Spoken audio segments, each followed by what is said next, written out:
Hey everybody, welcome back to my channel. My name is Alexa Renee. Hello, hi, and welcome. Today's video, as you can see, I'm kind of in a different setting. My camera's just facing a different way. I wanted to talk about the recent events. I have a penny for a thought little thing I wrote. I'm in shock.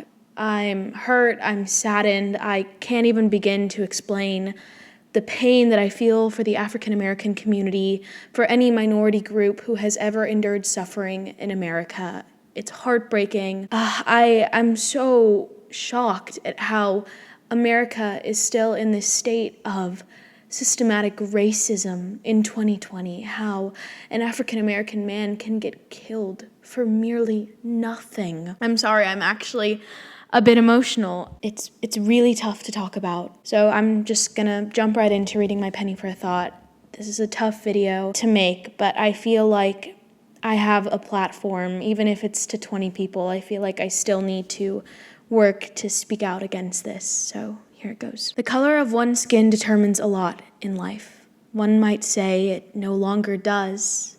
That it's the 21st century, assumptions are no more. These people are merely ignorant to the systematic racism that plagues human society.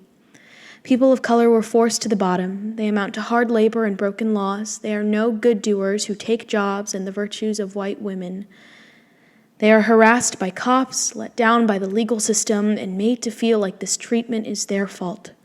For a country that is painted to be free and equal, it's clear these ideologies only extend to the paler people of the world. It's scary to think that at this point in human evolution, one's skin color determines everything. There's not much analysis. It's quite clear what my short excerpt poem thing is. Like I said, I'm so shocked and I'm so hurt and I'm so sorry for all of the families who have been affected by police brutality and the cruelty of the American law system towards minorities. I can't fathom. My brain cannot fathom this, and I know it's tough to talk about, and I know you might not want to hear about it anymore if you've seen it all over Twitter or Instagram or everything, but that's why I'm talking about it. Because we have to keep talking about it. The moment that we stop talking about it is the moment that they win. The moment that the police who have committed these heinous crimes win. The moment that the American legal system, which has failed so many minorities, they win. And the people who have died and passed away, whose lives have been taken from them because of this, what was their suffering worth if not for change? I think this is a call to action. As Americans, it's our duty to protect the American ideals. And what is this here? The irony of the situation, the irony that there still has to be protest against police brutality in the middle of a pandemic. I'll never understand. I don't think I can ever understand how we got to this point. It's just insane to me how you see white Americans protesting because they want a haircut in the middle of a pandemic, armed in front of a Capitol, and nothing happens to them.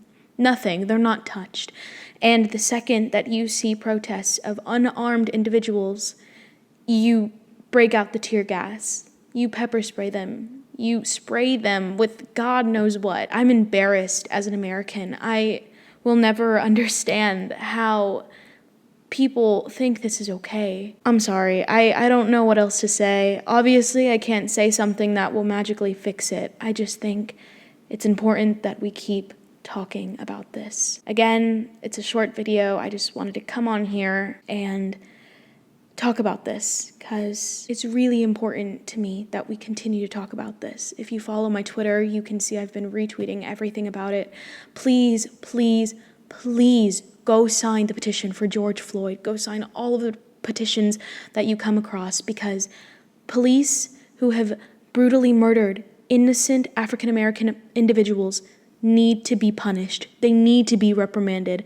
If we don't reprimand them as a society, nobody else will, because the American legal system has proved time and time again that they are not on the side of the minority. I'm really sorry that it's such a serious topic. I promise next week's video I will make it lighthearted. I'll tell stories from my childhood, which, if you know me, you know I have a bunch of crazy ones. Again, I'm sorry if this was hard for you to watch, but I think that's the point. It's time for the new generation to outgrow and outlive every prejudice and to outgrow every instance of inequality in America. That's our job as a new generation. I hope you liked today's video. If you did, make sure to like, comment, and subscribe. All of my socials are linked down in the description below, along with petitions that you can sign to help African American individuals or just individuals in general who have been affected by police brutality in America. Thank you guys all so much for watching. I really hope that you'll go out there and be the change that America deserves, that the minorities and African Americans and Mexican Americans and Asian Americans and just everybody deserves. I love you all. Stay safe, and really, really, really have empathy for those during this time. I love you all. I'll see you guys next week.